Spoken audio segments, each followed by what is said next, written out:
Imagine a cold October morning, the air thick with mist and the scent of damp earth. The fields near Hastings, now the town of Battle in East Sussex, England, were littered with makeshift war tents and the faint smell of sweat and horses. The distant sound of horns pierced the stillness, a signal for what would soon become one of the most pivotal battles in history. Out of the mist, William the Conqueror, clad in armor and exuding unshakable determination, rises to lead his army to victory. How does a boy branded a bastard command such a scene, becoming the King of England and forever altering the destiny of Western Europe? William the Conqueror's journey from the illegitimate son of a duke to the first Norman King of England is a story of resilience, ambition, and a strategic mind unafraid of bold risks. To understand his meteoric rise, we must first step into the precarious world of medieval Europe, where power was seized, not given. William was born in AD 1028 in the small but significant French town of Falaise, Normandy, to Robert I, Duke of Normandy, and Herleva, the daughter of a tanner. His illegitimacy earned him the disparaging nickname William the Bastard, a label that might have crushed a weaker spirit. But even as a child, William displayed an iron will and an unrelenting drive to prove his worth. At the age of 8, he inherited the dukedom when his father died on pilgrimage. Rival nobles, eager to exploit his youth, plunged Normandy into chaos. A contemporary chronicler, Orderic Vitalis, recounted, "Never was a boy surrounded by so many dangers from his youth." Despite being beset by assassination attempts and betrayals, William's cunning and charisma ensured his survival. He formed alliances with key supporters and displayed an uncanny ability to outthink and outmaneuver his enemies, earning both fear and grudging respect. Foreshadowing his future as a relentless leader, William crushed his first rebellion in 1047 at the Battle of Val-es-Dunes. Facing rebellious Norman lords, he allied with King Henry I of France.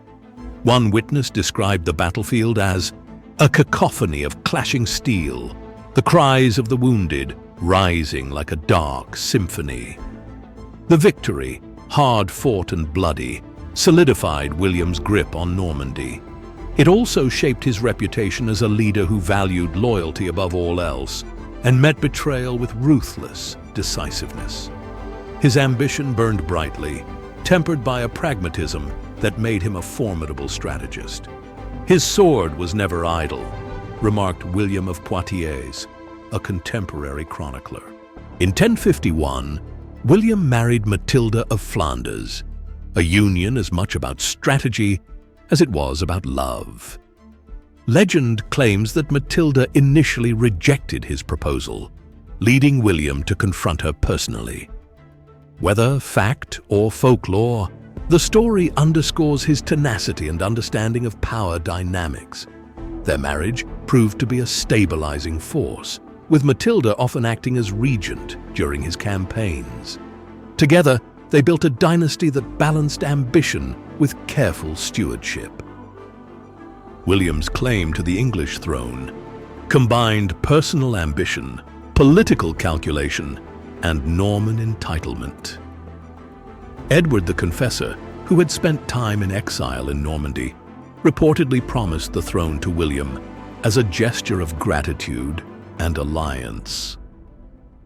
This agreement was allegedly reinforced when Harold Godwinson, Edward's trusted advisor, swore an oath, possibly over holy relics, to support William's claim.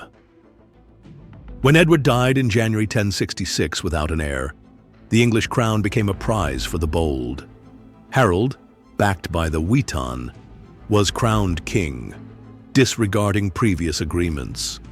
To William, this was more than betrayal. It was a challenge to his honor and legitimacy.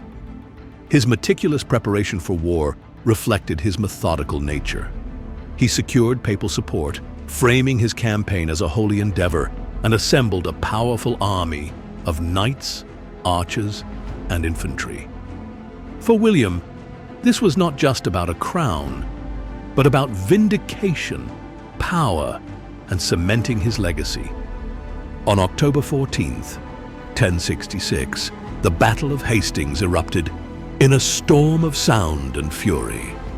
Norman knights charged on horseback, their banners snapping in the wind, while the English shield wall stood firm, each man gripping his weapon with white-knuckled determination. The clash of steel, the blare of horns, and the anguished cries of the wounded filled the air as the earth trembled beneath the relentless pounding of hooves. When Harold fell, whether by an arrow to the eye or Norman blades, the shield wall splintered.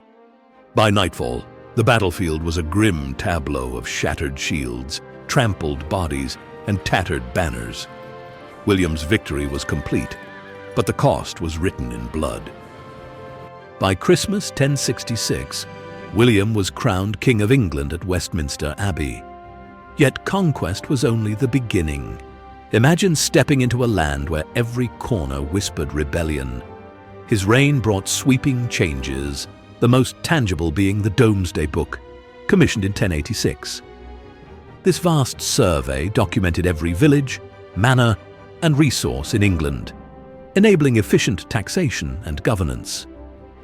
Historian David Douglas called it an unparalleled administrative achievement, a mirror of a medieval kingdom. Even today, it offers a rare glimpse into 11th century England. But power came at a cost.